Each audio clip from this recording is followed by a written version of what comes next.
Ontem nós começamos a falar sobre os reajustes das mensalidades das escolas particulares sob o ponto de vista econômico. E hoje nós vamos esclarecer as dúvidas sob o ponto de vista do direito do consumidor. Para isso eu tenho a satisfação de receber aqui no nosso estúdio a colunista e professora de Direito da UEPB e especialista em Direito do Consumidor, a doutora Marina Tavares.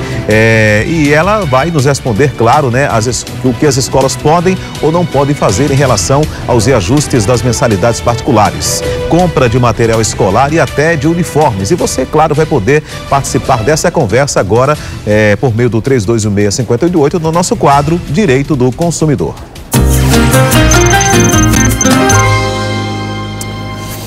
Bem-vinda, Mariana, mais uma vez, satisfação recebê-la aqui em pleno feriadão, de Dia de Finados, mas o compromisso, com certeza, com os telespectadores a gente tem que honrar. Sim. Mariana, olha, assim eu também, durante muitos anos, quando os meus filhos eram aí ainda de idade escolar, a gente sempre sofria final do ano, início do ano, com mensalidades, aumentos, compra de material escolar. E então, o que é que as escolas podem exigir, por exemplo, na compra do material escolar? Muitas delas colocam aí material de escritório, material de higiene, o que é que elas podem e não podem fazer, geralmente no final do ano.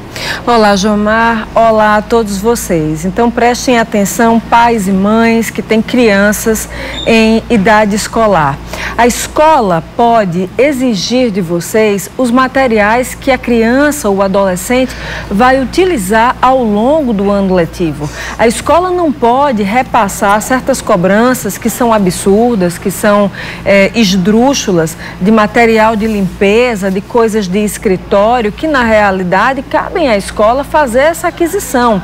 A escola precisa comprar seu próprio material e pela mensalidade que você, pai, que você, mãe, acabam pagando, e eu sei que é uma mensalidade bastante onerosa, no caso das escolas privadas, então a escola tem que, evidentemente, estabelecer toda uma cobertura de coisas que a escola vai oferecer. Ou seja, é o material de limpeza, é o material de escritório, é a questão da segurança, tudo isso a escola tem que garantir em prol da criança. E acerca dos materiais escolares, mais uma vez repito, só pode ser exigido de fato e realmente aquilo que a criança ou o adolescente há de utilizar. Então, são muitas as demandas por materiais escolares e a gente até entende um ou outro material que pareça um pouco mais atípico, porque às vezes em festas, em ocasiões, Dia das Mães, Dia dos Pais, São João, as crianças são chamadas para fazer trabalhos de artesanato, trabalhos assim interativos. Tudo bem. Agora, o que não pode acontecer é, como eu já vi, escola exigindo que a criança leve o próprio papel higiênico. Isso é abusivo. Aliás, a Jéssica dos Santos, de Mamanguape, fez uma pergunta em cima disso aí. Ela pergunta se a escola pode justificar, como motivo para um reajuste da mensalidade. Justamente isso aí, que vai consumir mais material de higiene usual e aumento aí nos insumos de material de escritório. De jeito nenhum. Vamos lá. Todas as empresas, de um modo geral, e as escolas não estão longe disso, elas lidam com o ativo e o passivo. Ou seja, tudo aquilo que é apurado e tudo aquilo que é gasto. De grande parte do apurado, uma metade, um percentual considerável, vai ser repassado para cobrir as despesas. Essas despesas fazem parte da existência da atividade econômica por si só. E evidentemente que quando as mensalidades são cobradas dos senhores pais, as mensalidades já são cobradas para cobrir essas despesas e, portanto, não podem existir duas cobranças em cima de uma mesma questão. A Luciana do Gás pergunta o seguinte, se realmente é correto os pais pagarem matrícula do aluno, se ela já fez aquele contrato, para passar o ano inteiro lá. Por que pagar matrícula? A matrícula não deveria, por exemplo, já ser considerada a primeira mensalidade? É curiosa essa colocação e tem uma certa pertinência, mas na realidade a matrícula seria uma espécie de taxa para assegurar a vaga da criança ou do adolescente na escola. Essa taxa para assegurar a vaga é muito importante, porque por vezes há certas escolas que são particularmente disputadas. Então, se uma pessoa paga a matrícula, mas de repente não consolida esse contrato, de fato, levando a criança para a escola, de modo a fazer com que as mensalidades tenham que ser pagas, acaba se obstaculando uma matrícula, uma vaga, em nenhuma razão. Então, o pagamento da matrícula seria uma espécie de pré-contrato de que sim, a criança irá cursar o ano letivo na escola. Ok, então está respondido, né? Eu ia reforçar, inclusive, a questão do ter assinado do contrato, né? Sim. Se já assinou o contrato, então já estaria garantido. Mas a pessoa pode não cumprir o contrato. Justamente. Né? E evita que uma outra pessoa ocupasse aquela vaga, né? Se reservou e aquela vaga não foi efetivamente ocupada. Sim. A Bruna Gouveia de Manaíra, ela quer saber o seguinte em relação aos uniformes.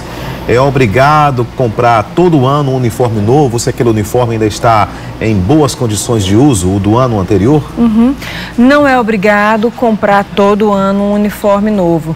Tem crianças que são mais agitadas e acabam estragando o uniforme envelhece, se degrada e sim, os pais precisam comprar um uniforme novo porque ninguém vai mandar a sua criança para o colégio em andrajos. Mas se a criança é mais tranquila e não gasta tanto o uniforme, não existe nenhum aspecto que assevere dentro do direito a obrigação de você, pai ou mãe, ter que comprar um uniforme novo.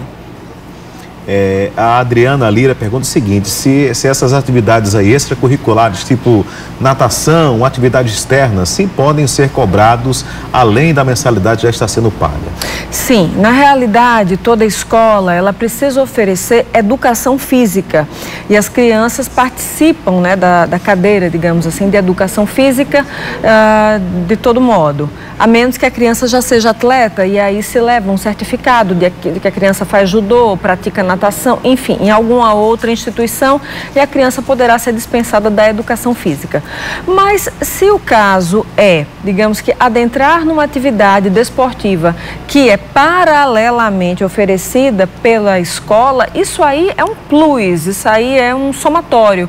E nesse sentido, como é uma atividade agregada que se soma, então sim, a escola tem o direito de cobrar uma taxa extra que não seja exorbitante pela atividade oferecida e utilizada pela criança. O Josvaldo Lino de Mangabeira faz a seguinte pergunta, né? Se ele compra aqueles livros que a escola recomendou, que é aquele livro que serve para, por exemplo, para os 3 anos do ensino médio, um exemplo, sim, né? E no ano posterior a editora atualiza alguma coisa ali, modifica alguma coisa e a escola obriga a comprar novamente em função desse diferencial. Ele é obrigado a comprar outros livros?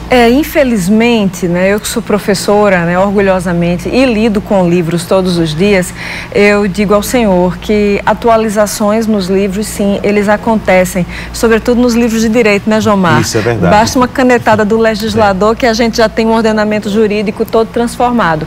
Então, diante de uma situação em que livros são atualizados, livros são melhorados, é normal que haja uma cobrança de uma renovação de livros.